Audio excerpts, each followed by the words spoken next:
नमस्कार. अकस्मात मराठी हॉरर स्टोरीजमध्ये तुमचं स्वागत आहे.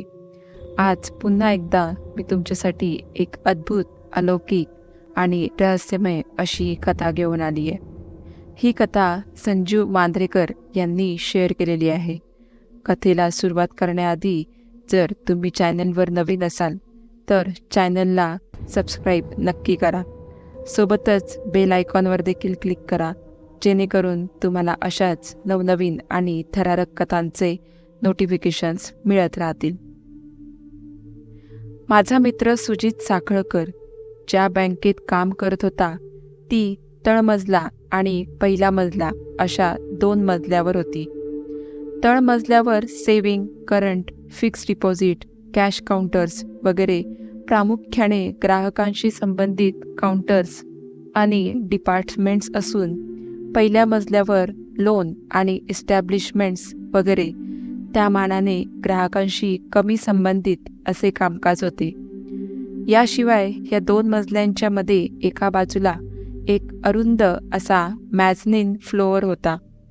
तो प्रामुख्याने बँकेच्या विविध कामकाजासाठी लागणारी कागदपत्रे, स्टेशनरी वगैरे रेकॉर्ड ठेवण्यासाठी वापरला जाई. सुरक्षिततेसाठी त्या फ्लोअरला सरकत्या ग्रिलचा दरवाजा होता. या बँकेला 2 शिफ्ट्स होत्या. सकाळच्या शिफ्टसाठी वेगळा स्टाफ तर संध्याकाळच्या शिफ्टसाठी वेगळा स्टाफ होता. सुजित साखळकर सकाळच्या शिफ्टला होता, तर त्याचाच मित्र अरुण बांदोडकर संध्याकाळच्या शिफ्टला होता. दोघांची मैत्री चांगलीच दाट होती. एके दिवशी सुजित आपल्या सकाळच्या शिफ्टमधले काम साधारण 3च्या सुमारास संपवून घरी गेला. संध्याकाळची शिफ्ट सुरू होती. ती रात्री 8 वाजेपर्यंत असे. 7 वाजता ग्राहकांसाठी शटर बंद होत असे. आजही 7 वाजता शटर बंद झाले.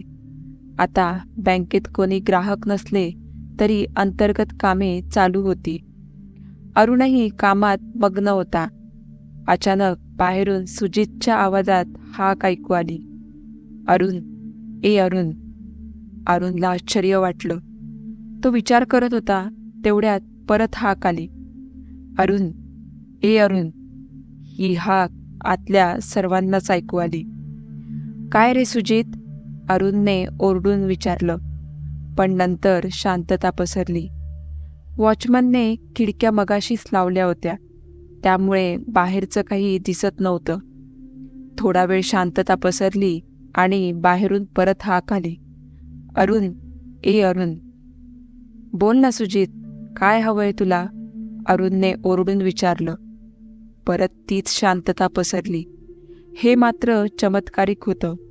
मॅनेजरची परवानगी घेऊन वॉचमनने शंकर मानेनं खिडक्या उघडल्या आणि आजूबाजूला वाकून पाहिलं. तिथं कोणीही नव्हतं. आता सगळेच थोडे अस्वस्थ झाले. संध्याकाळच्या शिफ्टला वरच्या मजल्यावरची डिपार्टमेंट्स बंद असत, कारण संध्याकाळी फक्त खालच्या मजल्यावरच काम चालू राहील. वरच्या मजल्यावर संध्याकाळी सहसा कोणी नसल्यानं एखाद दुसरा लाईट तिथं लावलेला असे. त्यावेळी तिथलं वातावरण थोडंसं भयान असे. जेंट्स आणि लेडीज टॉयलेट्स वरच्या मजल्यावर होती.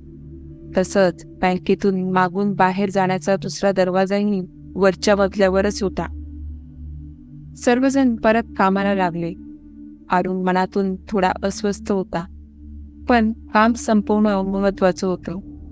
थोडा वेळ असाच कामात गेला आणि परत तीच सुजितच्या आवाजातली हाक आली. अरुण, ए अरुण. पण आता ती हाक बाहेरून येत नव्हती, वरच्या मजल्यावरून येत होती. वॉचमनने शंकरने जिन्याकडे धाव घेतली आणि तो वेगाने जिना चढू लागला. वर जाणारा तो जिना अर्धा अधिक अंधारात बुडाला होता. सुजित साहेब. वर धाव घेता घेता तो जोरात ओरडला आणि वर पाहता पाहता त्याला ते जाणवलं. वरच्या अर्ध्या अधिक पायऱ्यांवर तसा अंधारच होता. थोडासा अंधुक प्रकाश तिथं होता. वरून 3ऱ्या किंवा 4थ्या पायरीवर कुणीतरी होतो. अंधारापेक्षाही घनदाट असलेला तो विचित्र आकार अमानवीय वाटणारं ते कुणीतरी. डोळ्यांच्या जागी 2 लालसर टिपके, रोखून पाहणारे. वॉचमॅननं अर्धा जिना पार पाडेपर्यंत स्थिर असलेलं ते हललं, पळालं आणि डुगडुगत सपाट्याने वर नाहीसं झालं. तो आकार अतिशय बेडक, विद्रूप, अमानवी होता. वर जाताना एकदाच त्यानं पळून पाहिलं. वरचा अंधुक प्रकाश त्या चेहऱ्यावर पडून क्षणभरच तो शंकरला दिसला. त्या चेहऱ्यासारख्या अभद्र आकारातून रोखून पाहणारे लाल तापट डोळे, नाकाच्या जागी काळीशार खोकणं, नी विचकलेले हिंस्त्र अमानवी सुळे. पुढच्या क्षणाला ते अभद्र मुंक वळलं. इकडं तो अमानवी आकार वरच्यावर दिसेनासा झाला. फक्त काही सेकंद दिसलेला तो अभद्र आकार शंकरच्या मेंदूवर नंतर कायमचा कोरला जाणार होता. शंकरने एक आवंडा गेला. जे दिसलं तो भ्रम होता की भयानक भास, चोर की अन्य काही. भयभीत मनाला चोर ही निरुपद्रवी शक्यता देऊनही दिलासा मिळत नव्हताच. तसा तो बेडर होता. चोर येण्याची शक्यताच नव्हती. वरच्या मजल्यावरून बाहेर जाणाऱ्या दाराला त्याने मगाशीच कुलूप घातलं होतं. खालच्या दाराचं शटरही मगाशीच कुलूप बंद केलं होतं. याशिवाय बँकेला अन्य कुठलंही दार किंवा मार्ग नव्हता. सगळ्या खिडक्यांना गज होते आणि त्या सर्व आतून बंद होत्या. चोर किंवा कुणीही असलं तरी आता वरच्या मजल्यावरून त्याला पळता येणार नव्हतं. हातात भक्कम दंडुका पकडत शंकर वर निघाला.